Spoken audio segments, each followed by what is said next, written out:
Hi, this is Pete Sapadin, and I'm a marching percussion specialist based in Southern California. And today I'm going to show you a new hybrid rudiment. Don't know how new it is, but it's something I came up with and figured it needed a name because I kind of like playing them. So I can't believe in all these naming conventions that we haven't come up with something to call ninjas. So, because ninjas. So I'm going to try. Here's the rudiment. They're groups of 5. And there's 2 little flams hiding in the low notes. Ninjas. Okay, they'll get you. Okay, they do flow once you get them moving, but you gotta keep it legato. You can't be drumming like you're playing on a pillow.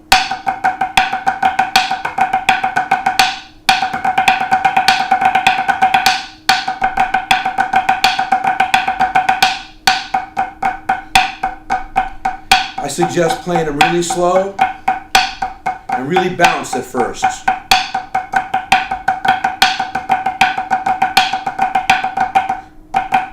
Make sure it's actually right, left, and left, right, not something that looks like a double stop.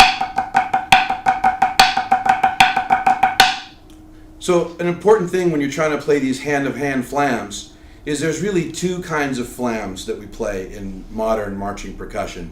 There's the isolated flam, and that's where you'll get the instructors yelling at you all the time to keep the grace notes. Hey, your grace note's supposed to start at the starting position, and it's supposed to drop straight down, and you're not supposed to lift up at all.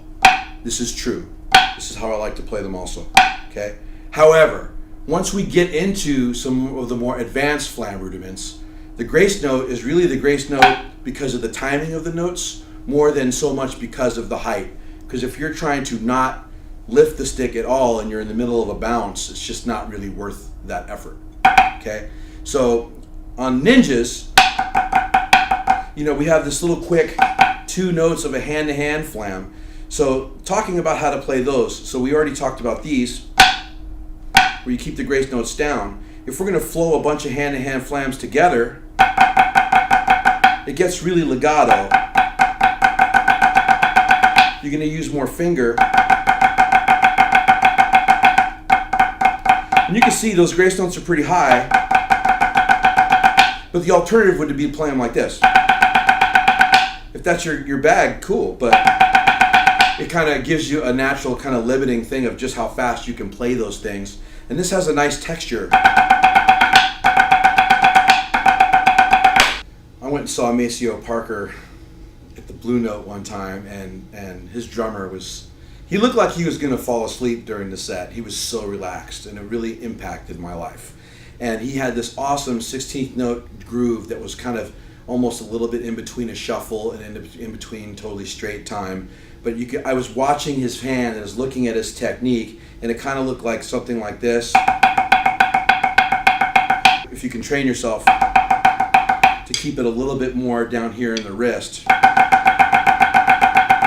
these things become much more playable. And also very cool on a hi-hat kind of groove.